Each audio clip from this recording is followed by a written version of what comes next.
포항 CBS 기자들과 함께하는 뉴스이데이 시간입니다. 포항 등 경북 동해안 지역은 가을 태풍에 잇따르면서 큰 피해를 주고 있습니다. 관련 소식을 김대기 기자와 살펴보겠습니다. 김 기자. 네, 제14호 태풍 난마돌이 다행히 포항과 경주 지역에는 지난 흰남노만큼 큰 피해는 끼치지 않았네요.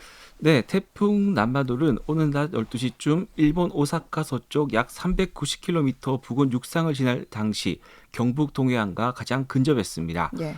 이후 일본 열도를 타고 북동쪽으로 진행 중이며 내일 낮 12시쯤 일본 센타이 북동쪽 약 130km 부근 해상에서 열대 저기압으로 변할 것으로 예보됐습니다. 네. 남하돌이 강한 바람과 비를 동반한 만큼 경북 동해안 지역은 당초 큰 피해가 우려됐습니다. 네. 이 태풍 난마돌은 또 비보다는 강한 바람으로 인한 피해가 있었죠. 네, 경북 소방본부에 따르면 이번 태풍으로 인한 인명피해는 없습니다. 네. 소방본부는 어제 저녁 6시부터 오늘 오후 2시 현재까지 모두 44건의 안전조치를 실시했습니다.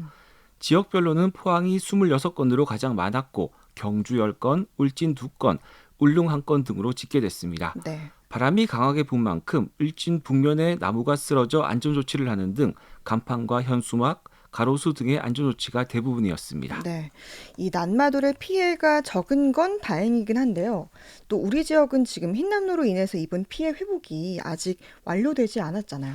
네, 지난 6일 지나간 제11호 태풍 흰남노는 지역에 큰 피해를 남기고 갔습니다.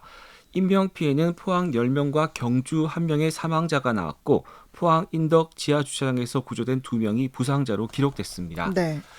또 공공시설, 사유시설을 합쳐 포항은 902억 원, 경주는 1,192억 원의 재산 피해를 남겼습니다. 네. 이렇게 많은 피해를 남겼는데 아직 집이 침수된 수재민들 중에는 집으로 돌아가지 못한 이재민들도 상당수 있죠. 네, 태풍 흰남노로 포항과 경주에 1,493가구, 2,465명의 이재민이 발생했습니다. 예. 이 가운데 아직도 집으로 돌아가지 못한 포항 146가구 125명, 경주 39가구 67명 등 모두 185가구 282명이 마을회관과 주민센터, 복지센터, 학교, 친인척집 등에서 머물고 있습니다. 네. 그러면 이 태풍 흰남노의 피해 복구율은 지금 좀 어떻습니까? 네, 경북도에 따르면 피해를 입은 14,100여 곳 중 13,500여 곳이 응급복구를 완료하면서 복구율은 96%를 나타내고 있습니다. 예. 도로와 교량, 하천 산사태, 상하수도 등 공공시설 1,650여 곳 중 96%가 응급복구를 마쳤습니다. 네.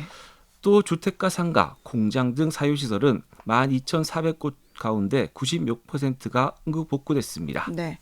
이 흰남노로 인해서 발생한 포항 지역의 또 재단 쓰레기도 3만 5천 톤에 이를 걸로 추산되고 있다고요? 네, 포항시가 지난 6일부터 14일까지 수거한 쓰레기는 15,000톤입니다. 피해가 큰 남구 대송면과 제철동, 오천읍과 동해면에 인력과 장비를 집중해 현재 주요 피해 지역에서는 90% 이상 수거를 마쳤습니다. 예. 또 시내 주요 도로 쓰레기 관리도 평상 수준으로 돌아왔습니다. 포항시는 정부 예산을 지원받아 별도 선별 작업을 거쳐 매각, 소각 처리할 예정입니다. 네.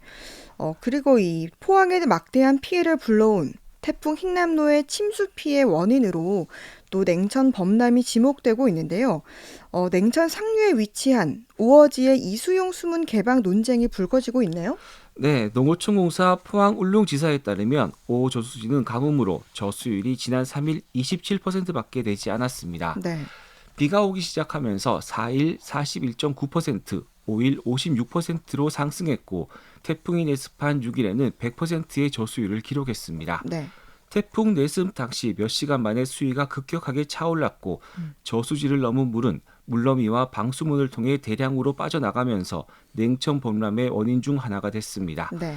주민들은 태풍이 오기 전에 이수용 수문 개방을 수차례 요구했으며 이를 통해 저수율을 더 낮췄다면 지금과 같은 피해는 발생하지 않았을 것이라고 주장하고 있습니다. 네.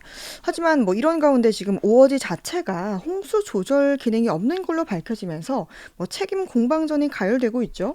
네, 오지 저수율의 방수문은 저수율 65%에 해당하는 수위에 설치돼 있어 저수율이 65%가 될 때까지 물을 빼고 싶어도 뺄 수 없는 구조입니다. 네.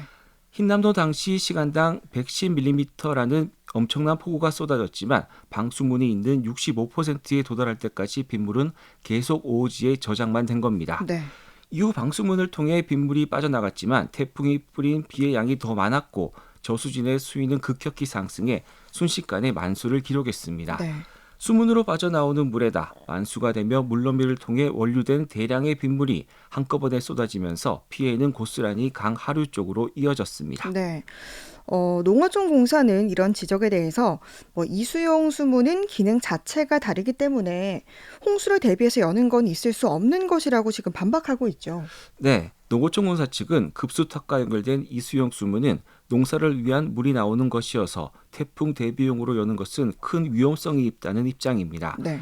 여기에 농업용수 보관이 오지의 가장 큰 기능이어서 앞으로 있을 가뭄에 대비하기 위해 저수율을 더 낮추는 위험을 감수할 수 없었다고 덧붙였습니다. 네. 농어촌공사 측은 태풍 대비 저수율 지침이 80%이며 오지는 그 이하까지 충분히 물을 빼놓았던 만큼 이번 태풍 피해를 줄이는 역할을 했다고 밝혔습니다. 네. 한편 여기에 이제 11호 태풍 흰남노로 창사 이후 49년 만에 처음으로 가동을 멈췄던 포스코 포항 제철소에 대해서도 경영진 책임론이 나오고 있네요. 네, 산업부는 지난 14일 태풍 흰남노가 충분히 예보된 상황에서도 이런 큰 피해가 발생한 이유에 대해 중점적으로 따져보겠다고 입장을 밝혔습니다. 네. 이번 태풍 피해가 포스코가 사전에 방지할 수 있었던 인재는 아니었는지, 포스코가 피해 상황을 축소 보고한 것이 아닌지 면밀히 조사해 책임을 묻겠다는 취지로 풀이됩니다. 네. 그러자 포스코는 이제 곧바로 보도자료를 내고 이번 침수 피해는 천재지변임을 강조하며 또 인근 하천이 냉천의 범람 때문이다라고 주장했습니다. 네, 포스코는 흰남노가 초강력 태풍이라는 예보에 통상적인 태풍 대비책과는 다른 훨씬 더 강력한 방제 대책을 수립해 그나마 피해를 줄인 것이라고 반박했습니다. 예. 여기에 포스코는 포항시의 냉천 공원화 사업으로 강폭이 좁아지면서 물길이 막혀 피해가 커졌다고 덧붙였습니다. 예. 이처럼 정부와 포스코의 입장이 엇갈리고 있습니다. 일부에서는 정권 교체기마다 포스코의 수장이 바뀌었던 전례가 있는 만큼 포스코 그룹의 수장인 최정우 회장에 대한 이번 태풍 피해 책임론 분위기도 그런 기류가 아니냐는 분석도 나오고 있습니다. 네. 이 포스코 포항 제철소가 최근 고로 재가동과 일부 재간공정 가동에 성공했지만 완전히 정상화까지의 기간을 두고 지금 정부와 포스코 측이 다른 말을 하면서 혼란을 주고 있네요. 네, 포스코 측은 3개월이면 전 공정 재개가 가능하다고 홍보하고 있습니다. 네. 하지만 산업부에서 민간 전문가를 중심으로 꾸린 철강수급조사단은 포스코 피해 복구를 6개월로 보고 있다고 밝혔습니다. 예. 장영진 산업부 1차관은 지난 14일 브리핑에서 아변 공정 가운데 12공장은 공정 재개까지 최대 6개월 이상이 걸릴 것으로 보인다고 설명했습니다. 네. 그럼 지금 현장에서 근무하는 직원들은 좀 어떤 입장인가요? 네, 현장에서 일하는 직원들은 대부분 4, 5층 높이에 있는 성강 공장만 현재 정상 가동이 가능하다고 보고 있습니다. 예. 1층에 자리한 아변 라인은 침수 피해가 너무 커 언제 작동이 가능할지 가늠조차 어렵다고 주장하고 있습니다. 여기에 설비 대부분이 일본, 독일 등 해외 설비인 만큼 주문해서 설치까지 소요 시간이 적어도 10개월 이상은 걸릴 것으로 보고 있습니다.